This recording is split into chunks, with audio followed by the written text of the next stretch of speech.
नमस्कार, सारा प्रणाम। मैं हूं प्रशांत आंग्रे और दिल ने फिर याद किया में आप तमाम दर्शकों का स्वागत है। इस वक्त हमारे साथ एक ऐसी शख्सियत मौजूद है जिनका तारुफ करते वक्त हमें वाकई बेहद खुशी हो रही है। हम बात कर रहे हैं मशहूर कलाकार जगदीप साहब की। जगदीप जी, सबसे पहले समय मुंबई में आपका स्वागत है सर। बहुत बहुत शुक्रिया आप लोगों का कि आपने मुझे याद किया, और बहुत कम ऐसे लोग हैं जो याद करते हैं। जी मैं आप सबका शुक्रिया अदा करता हूँ, सहारा का शुक्रिया अदा करता हूँ कि आप लोगों ने मुझे याद किया और दिल ने फिर याद किया।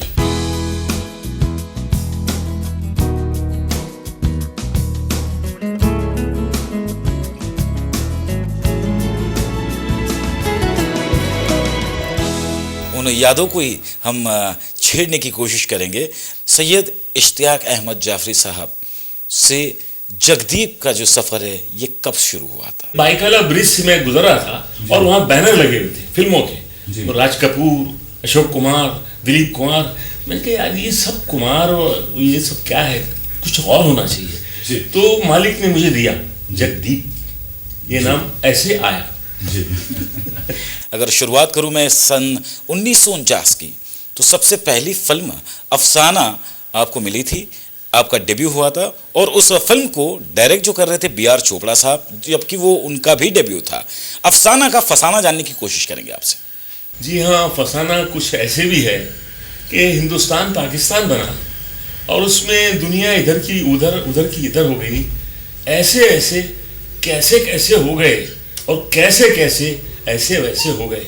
उनमें से मैं भी एक था कि ऐसा वैसा हो गया, बिखर के तिनकों की तरह ज़िंदगी हमारी हो गई। सड़क पे आ गए और सामान कुछ बेच रहा था, एक एक्स्ट्रा सप्लाई आ रहा है, कहने लगा आप फिल्म में काम करेंगे। मैंने कहा यार वो क्या होता है? कहने वो ये पोस्टर लगा हुआ है। अरे हाँ हाँ, तो क्या पैसे कितने मिलेंगे? कहने लगे 3 रुपये मिलेंगे। मैंने चलिए अभी चलिए, कहने अभी कल मैं आऊँगा लेने के लिए। पर कल ले गया वो। शूटिंग शुरू हो गई थी तो मैं बच्चों को ताली बजानी थी, उनमें एक बच्चा मैं भी था। हुआ क्या कि जो ऊपर स्टेज पर बच्चा दरबान का किरदार अदा कर रहा था, उससे जुमले अदा नहीं हो रहे थे। तो यश चोपड़ा उसमें असिस्टेंट डायरेक्टर थे, तो उन्होंने कहा कोई और बच्चा बोलेगा डायलॉग। तो पड़ोसी बच्चे से मैंने पूछा कि यार बोलूंगा तो क्या होगा? कहने लगे 3 के 6 हो जाएंगे। मैंने कहा अरे मैं बोलूंगा बोलो। बादशाह सलामत कदम रंजा फरमाते हैं, ये वो सब। अरे यार तुम कहाँ थे, दाढ़ी लगाओ, इसको ऊपर ले आओ स्टेज के ऊपर। तो ताली बजाने से स्टेज पर एक ही छलांग में मालिक ने नवाज दिया। निगाह रूबरू होशियार, शहंशाह सलामत कदम रंझा फरमाते हैं। राजकुमारी मीरा और राजकुमार रतन तशरीफ लाएं। अब वहाँ डायलॉग जो बोले तो सारे जो एक्स्ट्रा सप्लायर थे उन्होंने कहा एक बच्चा बहुत अच्छे डायलॉग बोलता है। तो कई फिल्मों में छोटे मोटे डायलॉग बोलता मैं एक फिल्म मुझे मिली, धोबी डॉक्टर। फनी मुजम्दार उसके डायरेक्टर थे और किशोर कुमार हीरो थे। उनका बचपना मुझे मिला उस फिल्म में। तो उसमें मेरा रोने का किरदार था। तो वक्त ऐसे ही चल रहा था, जब चाहो रो दो, जब चाहो हंस लो, ऐसा नहीं था, जब चाहो रो दो था। तो उसमें रोने की कहानी थी, जब वो चुटकी बजाएं बीच डायलॉग में आप रोना, मैं रोता था। तो बड़ा मशहूर हुआ मैं, और लोगों में शोहरत गई। तो बिमल दादा तक बात पहुंची। तो उन्होंने कहा ये लड़का मुझे चाहिए। मैं गया वहाँ, कहले बहुत अच्छा काम तुम्हारा देखा मैंने, तो ये मेरी फिल्म बन रही है 2 बीघा जमीन, इसमें काम करोगे तुम? मैं कहा दादा मैं आपका फैन रहा हूँ, मैंने फिल्म देखी आपकी, आदमी परिणीता। कहने लगे इसमें सुशांत बॉय का एक रोल है, वो करोगे? कि हाँ दादा जो भी होगा करूँगा मैं। 250 रुपये मिलेगा। मैंने बहुत है मेरे लिए 250 रुपया। बल्ला जी का 5000 का एग्रीमेंट था उस फिल्म में। तो उसके बाद हम 3rd क्लास में कलकत्ता गए, 3.5 दिन में वहाँ पहुँचे। कोई सराय जैसी जगह में हमको रखा गया और वहाँ शूटिंग की। कलकत्ते में आए के कॉलेज ना कराए के चले नहीं जाना, ओ बाबूजी चले नहीं जाना, चले नहीं जाना। चलिए वो बात तो हो गई, मगर मैंने उससे एक दिन सवाल किया कि दादा मैं रोने का शॉट दे रहा था और आपने मुझे ये मजाहिया रोल में ले लिया, कॉमेडियन के। तो दादा ने कहा जगदीप जो अच्छा हंसाता है वो बहुत ही जो अच्छा रुलाता है वो बहुत ही अच्छा हंसा सकता है, क्योंकि उसके अंदर कॉमेडी का डेप्थ होगा, वो उसका मजाक ऊंचा होएगा। तो मुझे याद रही उनकी वो बात, और इस बात से एक बात और भी आई याद कि वो लोग कितने हसीन थे, कितने दिल वाले थे, कितने अजीम थे वो लोग। एक फिल्म दोबारा बनाई उन्होंने जिसका नाम था नौकरी। तो उन्होंने बुलाया, मुझसे कहा कि इसमें गेस्ट आर्टिस्ट में रोल करोगे। मैंने कहा दादा वो क्या होता है? कहना मीना कुमारी ने जो 2 बीघा जमीन में गाना गाया। अरे मैंने कहा वो बहुत बड़ी स्टार है दादा, मैं तो आपका बच्चा जैसा हूँ। कहना अच्छा तुम हवाई जहाज में कभी बैठे हो? मैंने कहा नहीं कभी नहीं बैठा हूँ, 3.5 दिन में गए थे ना रेल में, तो इसलिए हवाई जहाज में बैठाया मुझे और कलकत्ता लेके गए। और एक शॉट था किशोर कुमार के साथ में कि अरे चूहे दौड़ रहे हैं, क्या पॉलिश करा लो बाबू, पॉलिश ये खत्म हो गया। उसके बाद में एक लिफाफा दादा के आदमी ने मुझे दिया, उसमें 2000 रुपए के नोट थे। कहाँ 2,500 का एग्रीमेंट था और कहाँ 2000 के नोट। ऐसे कदरदान थे, अपनी शोहरत को बांटते थे, अपनी दौलत को बांटते थे, अपने एहसास को बांटते थे। और उसके बाद मेरे ख्याल से हम पंछी एक डाल के जो 1957 में जो फिल्म रिलीज हुई थी, उस फिल्म ने मतलब 3 फिल्में बनी थी गोल्ड मेडल के लिए। एक अब दिल्ली दूर नहीं, RK बैनर की, दूसरी ख्वाजा अहमद अब्बास साहब की मुन्ना, और एक AVN की हम पंछी एक डाल के। अरे हम पंछी एक डाल के, एक डाल के,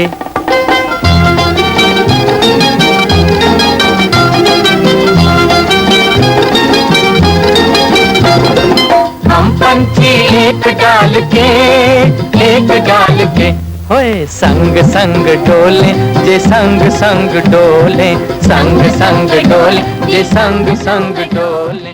तो बेहतरीन फिल्म बनी, संतोषी साहब उसके डायरेक्टर थे और वो उसको गोल्ड मेडल मिला। तो हम बच्चे दिल्ली में गए, तो चाचा नेहरू ने हमको टेबल पे बिठा के सबको नाश्ता करवाया, एक एक को देखते जा रहे थे, भाई शक्कर ले लो, बिस्किट ले लो। ऐसे लग रहा था कि इस आदमी को हम बहुत सालों से जानते। तो हो गया, उसके बाद में सबको थोड़े थोड़े फूल दिए, गुलदस्ते, और मेरे पास आए तो कहा कि भाई गुलदस्ते खत्म हो गए हैं, और मेरा दिल कहता है कि मैं ये छड़ी आपको दे दूं, आप बहुत बड़े आर्टिस्ट बनेंगे एक दिन बेटा, मुझे आपका काम बहुत अच्छा लगा। अरे करने वाला तो भगवान है चाचा, तुम बेफजूल गम कर रही हो। पर भगवान के नाम से पेट तो नहीं भरता बिटवा, इसके लिए तो पैसा चाहिए, पैसा। पैसे के लिए तो दुनिया रो रही है चाचा, पर पैसा तो सपनों में भी नहीं दिखे। लेकिन अगर मैं के आसिफ साहब की बात करूं तो कौन सी सारी वो खूबसूरत यादें आपके दिल में अभी भी संजो है? के आसिफ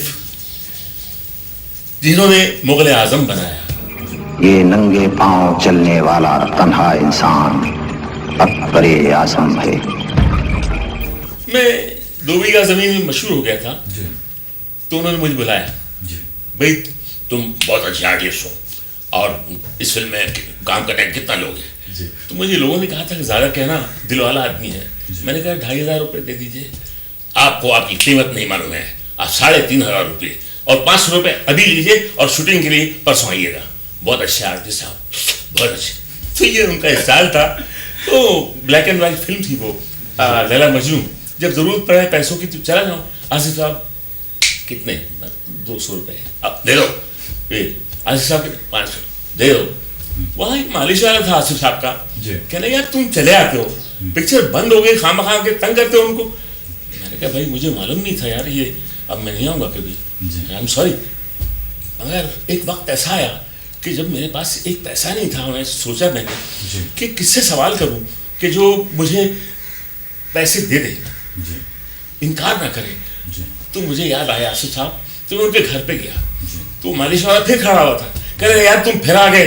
अरे मैंने कहा यार, अंदर से आवाज आई, जगदीश आया, भेजो उसको। मैं अंदर गया, हाँ कितना भाई?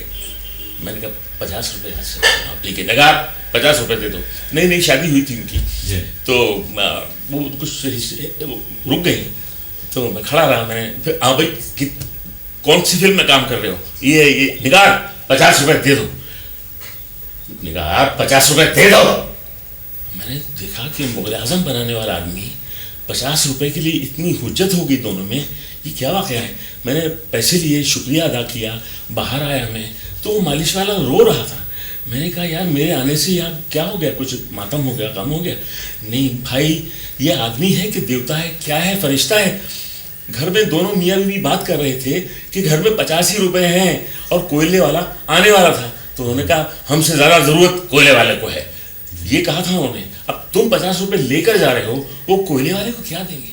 ऐसा आदमी मुग़ल आज़म बना सकता है, और ऐसे आदमी ने मुग़ल आज़म बनाई, बेमिसाल बनाई।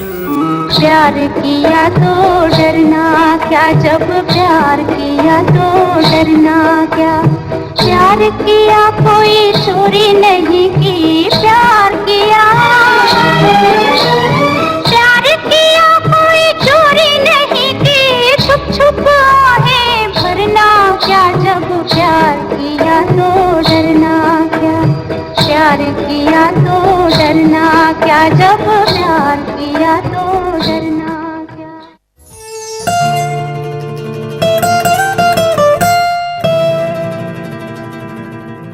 देखो, बड़ी आवाज में कोई बात करता है ना, फिर हम फिल्म में नहीं लेते हैं।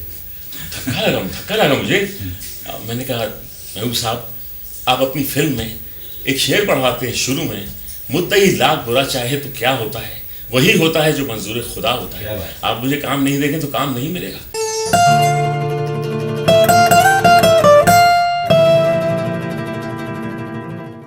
तो ब्रेक बाद एक बार फिर आप तमाम दर्शकों का स्वागत है दिल ने फिर याद किया में। बातें है दिल की। महबूब खान साहब ने निम्मी की एक फिल्म डंका, उसमें मैंने काम किया था 50 रुपए रोज पर। तो क्या हुआ कि उसके डायरेक्टर फिल्म छोड़ कर चले गए। तो महबूब खान ने कहा मैं तुम्हारी फिल्म कंप्लीट कर दूंगा। उन्होंने की, थोड़ा काम बाकी था, वो उनके डायरेक्शन में मैंने किया, बड़ा खुश हुआ। जब बाहर आया तो चिमनकांत गांधी ने, जो उनके करता धरता थे वहां पर, कहा 25 रुपए आपको मिलेंगे। मैंने कहा 50 रुपए में था मामला, कहने 25। मैंने कहा नहीं ऐसा नहीं करिए, बहुत जरूरत में मैं हूँ। तो इसमें थोड़ी आवाज मेरी तेज हो गई, तो महबूब साहब ने कहा भेजो इसको ऑफिस में भेजो। मैं गया, मैं वहाँ गया तो बैठे थे बड़ी सी टेबल के ऊपर, तो कहने देखो बड़ी आवाज में कोई बात करता है ना, फिर हम फिल्म में नहीं लेते हैं। धक्का लगा मुझे। मैंने कहा महबूब साहब, आप अपनी फिल्म में एक शेर पढ़वाते हैं शुरू में, मुद्दई लाख बुरा चाहे तो क्या होता है, वही होता है जो मंजूर खुदा होता है। आप मुझे काम नहीं देंगे तो काम नहीं मिलेगा। वो पत्थर की तरह कांपने लगे और आंसू गिरने लगे। मेरे बाप तू क्या याद दिला दिया मेरे को, तू मेरी हर फिल्म में काम करेगा, जा तेरा पैसा ले। और उनको ये बात याद रही। एक फिल्म बनी आवाज, जिसमें हेलन ने मेरे साथ काम किया। पहला टॉकी रोल था उनका, हेलन का। ओ मेरी लारलू मैं तेरा पप्पीलू, ओ मेरी लारलू मैं तेरा पप्पीलू, जी चाहे झूम लो। ला ला ला ला ला ला। तू मेरा पप्पीलू मैं तेरी लारलू है, तू मेरा पप्पीलू मैं तेरी लारलू, बाहों में झूम लो।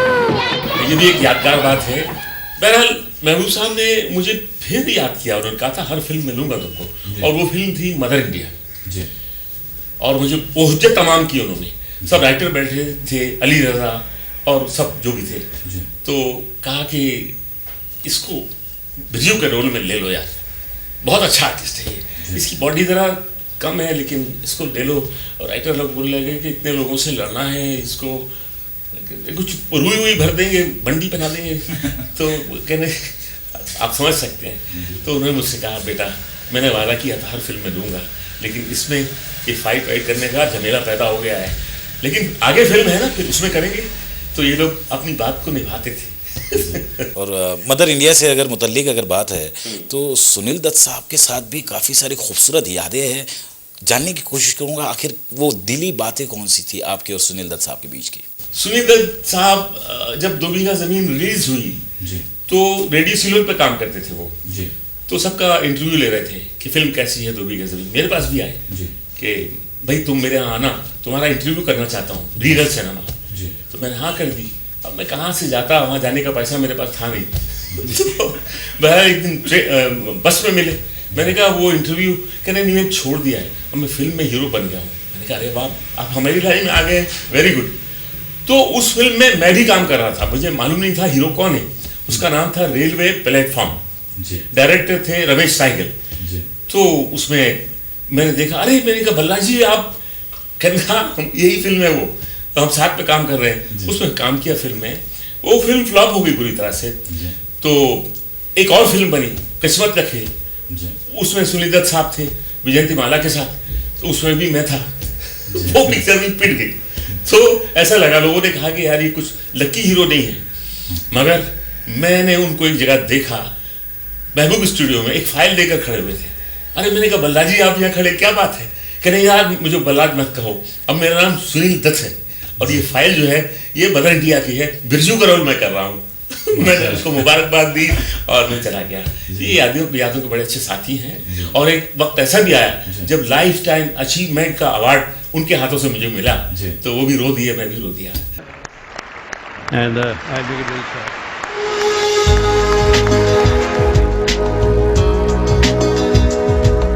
अगर वी शांताराम जी की बात की जाए, बेशक अपने आप में ये एक बहुत बड़ी शख्सियत थे। वी शांताराम जी भी थे प्रीमियर में, और उन्होंने मुझसे वादा किया कि बेटा मैं तेरे ऊपर एक कहानी लिखाऊंगा और बनाऊंगा। तो मैंने समझा मेरे दिल रख लिया है उन्होंने। एक साल के बाद एक गाड़ी आई, दादा ने बुलाया, अन्ना ने बुलाया है। मैंने कहा अच्छा। मैं गया, सामने उनके आया तो मुझे देखा उन्होंने और 5 मिनट तक देखते रहे कि अरे तू मैं कहा दादा क्या हो गया? मैं कुछ गड़बड़ है? नहीं बेटा तू इतना लंबा हो गया 1 साल में। मैंने कहानी तो उस बच्चे में लिखी थी। उनकी आंखों में आंसू आ गए, मैं भी रो दिया। मैंने कहा ना आपने मुझे याद कर लिया, मेरे ऊपर कहानी लिखवा दी, मेरी जिंदगी बन गई, मैं समझूंगा मैंने काम कर लिया ना। दुखी मत हो जाना। आप हाथ मिलाया, आशीर्वाद दिया। तो ऐसे जबान के पक्के लोग थे। और शायद इसी में कहीं ना कहीं गुरुदत्त साहब भी उसी वो तमाम निचोड़ उनमें भी देखा गया। कागज का फूल जिसमें बहुत खुशबू थी जी। उन्होंने 2 बीघा जमीन देखकर मुझे बुलाया जी। ऑफिस में गया मैं, कह लगा कि जल्दी में कहीं जाना है जगदीप, चलो गाड़ी में बात करते हैं जी। उसमें उनकी गीता दत्त बीवी भी थी, गुरुदत्त भी थे जी। मैं बीच में बैठ गया जी। तो उन्होंने कहा कितने पैसे लोगे काम करने के? तो मैंने कहा 2500। कुछ सोचा उन्होंने, उनकी पहली फिल्म थी, बीवी पार्टनर थी। जगदीप ऐसा नहीं लग रहा कि कुछ बहुत ज़्यादा है? मैंने कहा नहीं मुझे तो अच्छा सा लग रहा है, ये ज़्यादा अच्छा लग रहा है। कि नहीं यार इसमें से कुछ कम कर दो, पहली फिल्म है, ज़रा कम बजट की है। तो मैंने कहा काम कीजिए 500 कम कर दीजिए। बहरहाल रेस कोर्स का एक राउंड लगाया, फिर दूसरा राउंड लगाया, तो दूसरे राउंड में उन्होंने 1500 पे कहा मान जाओ। मैंने कहा मान गया। और ये काम हुआ। बहरहाल शूटिंग शुरू हुई जी। तो मैं बताता हूँ कि यानी गुरुदत्त जब कैमरे पर होते थे तो डायरेक्टर होते थे, जब एक्टर होते थे तो एक्टर होते थे। ऐसा होना ही चाहिए। उसमें मेरा शॉट था कि वो मेरी जगह पे आके सो जाते हैं, मैं धप लगाता हूँ उनको, कौन है? तो असिस्टेंट डायरेक्टर आया, करे गुरुदत्त जी को तुमने ऐसे मार, निरंजन जाओ सेट से बाहर सेट। अरे वो रोल कर रहा है अपना, मैं गुरुदत्त नहीं हूं, मैं अपना रोल कर रहा हूं। कभी ऐसा नहीं करना जगदीप, तुम उसी तरह करना जैसे तुमने किया, उससे ज्यादा करना। तो ऐसे डायरेक्ट हुआ करते थे ये लोग।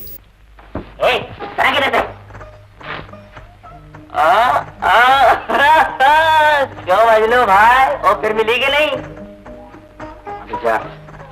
ये बादशाह तुम है बड़ा गुरु, बसता इधर को जा टकराता मोटर वाली को। अरे इतना गर्म काय होता है? अरे वो बोलता भी हो। गुरुदत्त साहब के बारे में कुछ जिक्र कर रहे थे। एक वाकया ऐसा है, वहां पर दादर के गैरेज में शूटिंग हो रही थी। तो एक दिन शूटिंग हो गई, दूसरे दिन उसका फोड़ रहे थे सब, गैरेज तोड़ रहे थे। तो उसने कहा शूटिंग मत करो। तो गुरुदत्त जी ने कहा, राज खोसला से असिस्टेंट थे वो, कि यार 2 घंटे इससे कहो मुझे काम करने दे। कहना गुरुदत्त 2 घंटे में गाना कर लोगे? कहने ले तो सही यार, तुझसे इजाजत मिल गई। अब वो कीड़े की तरह रेंग रहा है वो शख्स कि मैं शॉट कैसे कैसे कैसे करूंगा। एक 10 मिनट निकल गए उसके अंदर, एंड बीच में एक गाड़ी खड़ी थी छोटी सी, वो जाके उसके अंदर बैठ गए वी फाइंडर लेकर, और उसमें से जाके यूं देखा और यूं देखा, कैमरा अंदर रखा, सुन सुन सुन ओ जालिमा यार हमको हो गया ऐसे मिला ले हो गया। उसके बाद में दोनों को ऊपर बिठा दिया, ऊपर आ गए और कैमरा इधर आ गया जब पीछे एक कटआउट है, एक जगह है, और ऊपर गाया, उधर घुमा दिया, इसने गाया, उधर घुमा दिया, इसने गाया, उधर घुमा दिया। 2 घंटे में गाना खत्म कर दिया उससे पहले।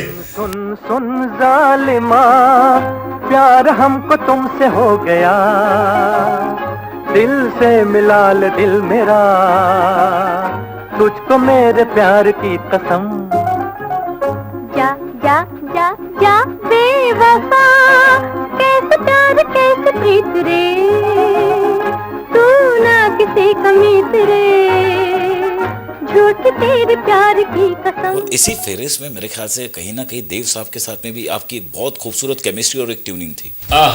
वो देव साहब हर दिल अजीज लड़कियों की उस वक्त उस समय। तो मैं 9 साल का था, 9.5 साल का। एक फिल्म बनी मधुबाला, उसका नाम था फिल्म का। उसमें मधुबाला भी थी और देवन भी थे। मैं छोटा सा रोल था मेरा कि ये पता बताओगे, पता बताता हूँ, हो गया। क्या करोगे इतना सारी जलेबी का? अरे मुझसे थोड़ी ले रही हूँ, बांधो बांधो, आज मैं पैसे देकर ले रही हूँ। लो 2 रुपए, भालो जल्दी भालो। अच्छा गिन के लेना, बाद में बोलना नहीं जो कम दिया करके। क्या दुबले हो गए? अरे अहमद देखो देखो फोटो।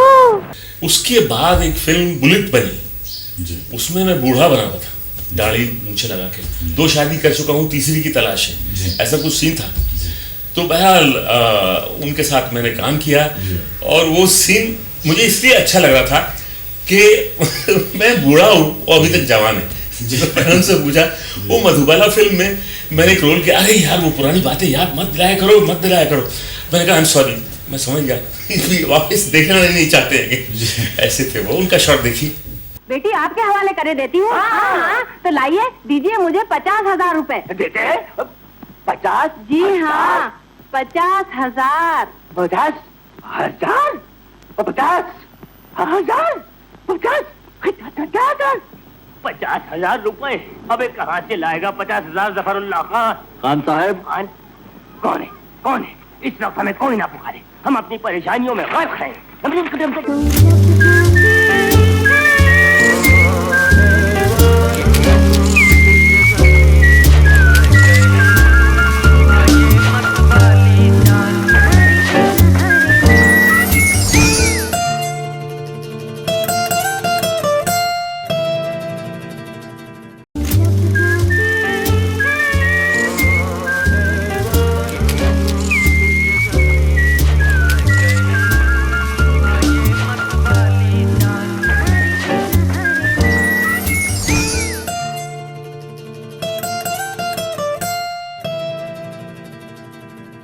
सैयद इश्तियाक अहमद जाफरी साहब से जगदीप का जो सफर है ये कब शुरू हुआ? तो ये मेरी फिल्म बन रही है 2 बीघा जमीन, इसमें काम करोगे तो। मैं दादा मैं आपका फैन रहा हूँ, मैंने फिल्म देखी आपकी, आदमी परिनीता। कहने लगे इसमें सुशांत भाई का एक रोल है, वो करोगे? हाँ दादा जो भी होगा करूंगा मैं। शांताराम जी भी थे प्रीमियर में और उन्होंने मुझसे वादा किया कि बेटा मैं तेरे ऊपर एक कहानी लिखाऊंगा। तो असिस्टेंट डायरेक्टर गुरुदत्त जी को तुमने ऐसे ये आसिफ जिन्होंने मुगल आजम बनाया। नमस्कार, सारा प्रणाम, मैं प्रशांत आंग्रे और दिल ने फिर याद किया में आप तमाम दर्शकों का स्वागत है। इस वक्त हमारे साथ एक ऐसी शख्सियत मौजूद है, हम बात कर रहे हैं मशहूर कलाकार जगदीप साहब की।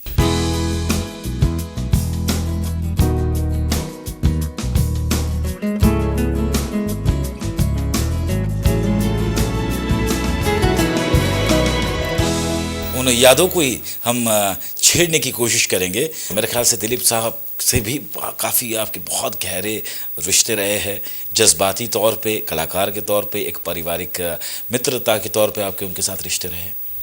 नायाब नगीना दिलीप कुमार हिंदुस्तान को मिला कोहिनूर हीरा, आर्टिस्ट की शक्ल में। एक फिल्म बन रही थी फुटपाथ जी, तो उसमें मेरा एक छोटा सा सीन था उनके साथ रोने का जी। छोटे रोया में, तो वो देखते रह गए, इतना अच्छा काम कर रहा है बच्चा। तो उन्होंने मुझे 10 रुपए इनाम दिए और कहा कहाँ रहते हो? माहिम रहते हो, चलो। गाड़ी में बिठाया और ये एक जगह है शिवाजी पार्क में, पेट्रोल पंप, पेट्रोल डल रहा था। तो ऑटोग्राफ के लिए एक आदमी आया, तो कहने लगा जगदीप दस्तखत करो इस पर, बहुत बड़ा आर्टिस्ट बनेगा ये। मैंने कहा नहीं साहब मैं आपके नहीं करो, कोई ऊपर से हुक्म कर रहा है। मैंने दस्तखत किए जैसे भी आते थे मुझे और वो दे दिया। दिलीप कुमार ऐसा दिल रखने वाले आदमी, मैंने उनको काम करते हुए देखा, इतना सिंसियर काम करने वाला मैंने बहुत कम कहीं देखा होगा। एक फिल्म में वो इसी फुटपाथ में वो भाग कर आते हैं, कई मीलों से भाग कर आ रहे हैं और अपने भाई से कहते हैं कि ऐसा ऐसा हो जाएगा।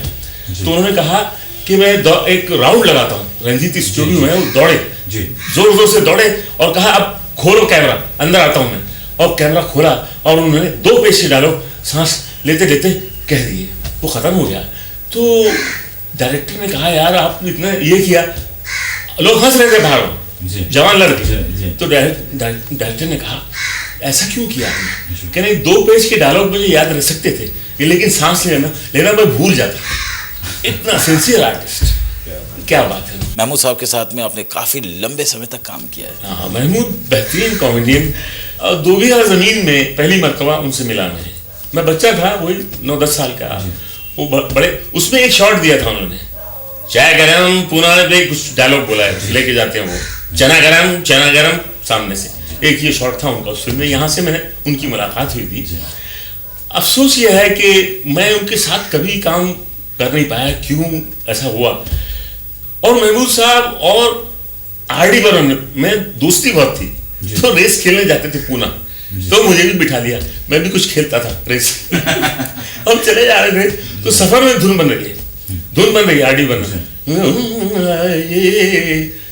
हो गया मैं सब क्या हो गया, अरे धुन बन गई।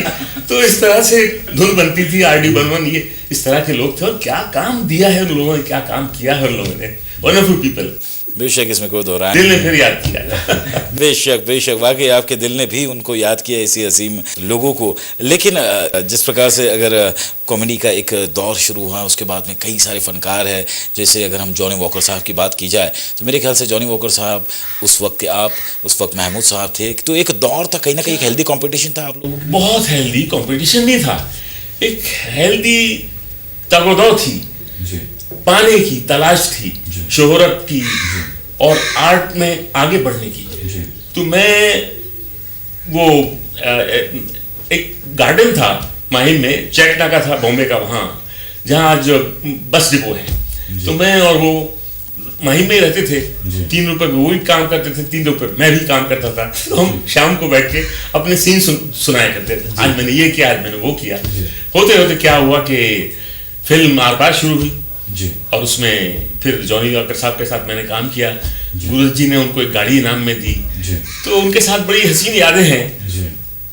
एक बात मुझे और याद आई है, वो आपको मालूम नहीं है, मोहम्मद रफ़ी साहब गुलूकार, हिंदुस्तान के बेहतरीन गुलूकार, उन्होंने मेरे 3 गाने गाए। हम पंछी एक डाल का जिक्र हो रहा था, उसमें गाना था, आवाज बदलते थे।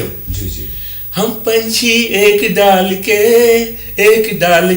अरे हम पंछी एक डाल के।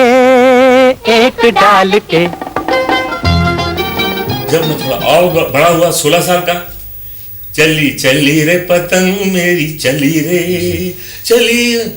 होगा ये आवाज, चली चली रे पतंग मेरी चली रे पतंग मेरी चली रे, चली बादलों के पार होके डोर पे सवार, सारी दुनिया ये देख देख चली रे। उसके बाद जब मैं हीरो बना तो उन्होंने गाना गाया, पास बैठो तबीयत बहल जाएगी मौत भी, वो गाना। धार काजल की तुम और तीखी करो, मांग होठों की मीठी हंसी से भरो, जिंदगी झूमने पर मचल जाएगी, मौत भी आ गई हो तो टल जाएगी, पास बैठो तबीयत बहल जाएगी, मौत भी आ गई। इतनी आवाजें बदलने वाला कलाकार, उसका भी याद, दिल ने फिर याद किया। मेरे ख्याल से शोले एक ऐसी फिल्म बनी थी जिसमें सुरमा भोपाली का एक खूबसूरत किरदार तब से लेके अब तक, मेरे ख्याल से ताज़िंदगी ये हमेशा ये किरदार लोगों के जहन में रहेगा। हमारा नाम भी सुरमा भोपाली, ये सही नहीं है। सुरमा भोपाली का वो माइलस्टोन किरदार, और खुद शोले उस फिल्म से मुताल्लिक मैं आपसे जानने की कोशिश करूंगा। शोले मुंह चढ़ के बोले, हमें उम्मीद नहीं थी कि इतनी कामयाब फिल्म बनेगी। पहले मैं बहुत फ्लैशबैक में जा रहा हूँ, सलीम और जावेद एक फिल्म में सलीम हीरो थे, सी ग्रेड फिल्म थी, मैं भी था उसमें कॉमेडियन, और जावेद तीसरे चौथे असिस्टेंट थे। सीन बहुत लंबा था, मैंने कहा यार ये बहुत लंबा सीन है, कम करो। कहना ये जावेद है, देखो इसको। जावेद ने उसको 5 मिनट में सुधार दिया। मैंने कहा यार बहुत अच्छे, तुम शाम को बैठते थे, खाते पीते थे, गपशप करते थे, नहीं वो भोपाल की जबान इतनी अच्छी बोलते थे। तो मैंने कहा यार ये क्या है? कह रहा ये भोपाल की औरतें बोलती हैं। और मैंने कहा यार मुझे सिखाओ। वो मैंने सीखी, और उसके शायद 20 साल के बाद में शोले फिल्म बनी, तो फिल्म कंप्लीट हो गई थी, ये भी एक रिकॉर्ड है। उसके बाद वो दो सीन डाले गए, तो वो सीन वैसे ही लिखा हो गया था, या फिर उसको जगदीप जी ने उसको उसके अंदर ज्यादा इम्प्रोवाइज करके अपने तरीके से उतनी लिबर्टी दी गई थी सिप्पी साहब द्वारा आपको और उस किरदार को निभाने के लिए? नहीं, एक वाकया सुनाता हूँ कि शोले का वो किरदार इसलिए बहुत अच्छा हो गया कि एक रियल सूरमा भोपाली थे भोपाल में, तो इस तरह से उनको कैरेक्टर याद था, तो शोले में उन्होंने डाला। अब क्या हुआ कि फिल्म लगे 1 साल हो चुका था, तो शक्ति सामंता पर किसी ने चाकू से हमला किया था, कोई पागल था। तो 1 हफ्ता ही हुआ था कि मैं गुजर रहा था गाड़ी लगा के, कोई रोड कर रहा था मैं, तो जा रहा था, तो एक आदमी ने मुझे देखा, काला सा आदमी, मियाँ कहाँ जा रहे हो, रुक जाओ वहीं पे। मैंने कहा ये वही आदमी है शायद, मैं चले मियाँ कह रहे हो रुक जाओ। मैं कौन हूँ? मैंने कहा आप शायद सूरमा भाई हैं। वह मैं ही तो हूँ सूरमा, जिसका रोल किया है तुमने। अरे सलीम जावेद को मैं फांसी चढ़वा दूंगा। अरे मैं फॉरेस्ट ऑफिसर हूँ, मुझे लग रहा हरा बना दिया, बच्चा हंसता फिर रहा भोपाल भर में। मैंने कहा मैंने तो कुछ नहीं किया, नहीं मैं तो आपको बचपन से देखता हूँ फिल्मों के अंदर, मगर उनको नहीं छोड़ूंगा मैं। फिर जॉनी वाकर साहब ने उसका मुकदमे का फैसला कराया। ये शोले की कहानी है। वो किरदार शोले का, वो सुरमा भोपाली का वो डायलॉग आपसे सुनना जरूर चाहेंगे। वो ये था कि सुरमा भाई से पूछते हैं बच्चे कि सुना है वीरू जे बहुत बदमाश है। बहुत बदमाश है, मगर हमारा नाम भी सूरमा भोपाली ये सही थोड़े ही है। अब आप समझो कि पेड़ पकड़ लिए हैं और कह रहे हैं सूरमा भाई माफ कर दो, वो तो मैं माफ कर देता। मुझे इस बात पर गुस्सा कि मेरे इलाके में आ कैसे गए, मेरे इलाके में हैं? तो कहने लगे फिर क्या हुआ, होना क्या था, मैं तो स्टिक रखता हूँ। अब जो मेरे फिन आई है तो जटाए बहुत मारा, सालों को बहुत मारा। तो एक आवाज आई फिर क्या हुआ, होना क्या था, पकड़ के दोनों के गले बांध। और मैंने कहा क्या कहा, मैंने कहा कि कोई और खिदमत मेरे लायक हो तो बता दो आप लोग। अब आप समझो कि पेड़ पका के दोनों रो दिए हैं कि सूरमा भाई माफ कर दो। वो तो मैं माफ कर देता, मगर मुझे इस बात पर गुस्सा कि मेरे इलाके में आटे से गए। फिर क्या हुआ? अरे फिर होना क्या था, मैं तो स्टिक रखता हूँ। अब जो मैंने फिन आई है तो जना सुधाई कर दी, झटा बहुत मारा। फिर क्या हुआ? बस फिर होना क्या था, मैंने दोनों के पकड़ के गले बांध और मैंने कहा क्या कहा? क्या कहा मैंने कहा कि और कोई खिदमत हो मेरे लायक तो आप बताओ मुझे।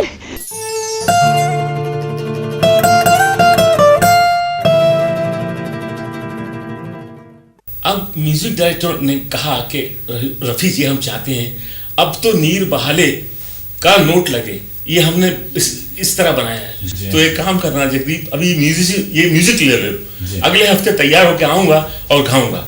और अगले हफ्ते आए और अब तो नीर बहाले वाला वो उन्होंने काम करके दिखाया।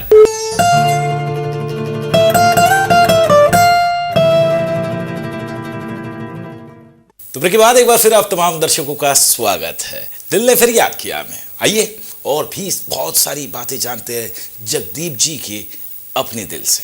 मैं अपना वाक्य बताऊं, मैंने फिल्म बनाई सूरमा भोपाली, उसका नाम था। उसमें उनका गाना, नए म्यूजिक डायरेक्टर थे, वो आए थे नासिक से, भजन गाते थे। मैंने देखा उनको, मैंने कहा यार तुम म्यूजिक दो, तो दिया उन्होंने। अच्छा बनाया एक गाना, बोल थे मखमल हो या टाट का पर्दा, पर्दा है हर हाल में पर्दा, मखमल हो या टाट का पर्दा। तो मैंने कहा आप गाइएगा, गाने क्यों नहीं, गाऊंगा। गाया उन्होंने, उस दिन बुखार था उनको। अब म्यूजिक डायरेक्टर ने कहा कि रफी जी हम चाहते हैं अब तो नीर बहाले का नोट लगे, ये हमने इस तरह बनाया है कि ना इस उम्र में इस तरह मुझे बनाया है। तो एक काम करना जगदीप, अभी म्यूजिक ले लो, अगले हफ्ते तैयार होके आऊंगा और गाऊंगा। और अगले हफ्ते आए और अब तो नीर बहाले वाला वो उन्होंने काम करके दिखाया। ऐसी लगन और इतनी सिंसियरिटी सिंगर के अंदर। रफी साहब, बाकायदा आपने डायरेक्ट की फिल्म सुरमा भूपा? हाँ, डायरेक्ट की, लिखी भी थी, एडिट भी की मैंने, चूंकि बहुत साल से काम कर रहा था। तो वो फिल्म तो मैं कुछ और बनाना चाहता था, 2 बच्चों पे गुर्बत की कहानी आधी बनाई। तो मुझसे किसी ने कहा कि कौन खरीदेगा इसको? अरे मैंने कहा यार मैं क्या करूँ, घर का पैसा लगा हुआ था। तो मैंने फिर सबसे गेस्ट आर्टिस्ट अमिताभ जी, धर्मेंद्र जी, रेखा जी, वो सब आ गए। मैंने कहा एक इंटरटेनमेंट शो बना दो इसको, तो चल गया। अगर एवीएम की बात की जाए, एवीएम प्रोडक्शन की, इस बैनर के तले आपने कई सारी फिल्में की, एक बहुत लगाव, एक अटैचमेंट है इनके साथ में? हाँ, वो तो जाहिर है कि उन्होंने कदरदान थे, कदर की, बहुत उनका एहसान है मुझ पर। और वैसे कामयाब भी हुए, वो अच्छे लोग थे। और उसके बाद में कहीं ना कहीं बहुत कुछ सीखने को मिला। वहाँ एवीएम ऐसा था कि एक गाना था बनारस में, मुझको गाना था बैलगाड़ी के ऊपर। बैलगाड़ी मंगाई, कहने जगदीप उसमें रिहर्सल करो, वहाँ गाँव में जाओगे तो क्या होगा कि भूल जाओगे गाड़ी चलाना। तो वहाँ रिहर्सल की, जब गया गाना गाने वहाँ पर, तो हल्का हो गया, एकदम आराम से किया मैंने। तो इस तरह का स्कूल था एवीएम। कि वाकई आज लगता है आज का जो सिनेमा है ये काफ़ी निखर के आया है ब्लैक एंड वाइट के ज़माने से। हाँ, ये चीज़ तो है कि निखर के आया है। मैं आपको बचपन का एक वाकया सुनाता हूँ कि उस ज़माने में टेक्निक बहुत कम थी, मगर क्या क्या काम किया उन लोगों ने। देखिए वो क्या होता था कि हम वो साउंड की ट्रक पहाड़ पे जाती नहीं थी, तो हम डायलॉग बोलते थे, मुंशी जी देखते थे और बाद में आके हम उसको डबिंग करते थे। तो ढूंढते थे ये नहीं है ऐसा है, ये नहीं है ऐसा है।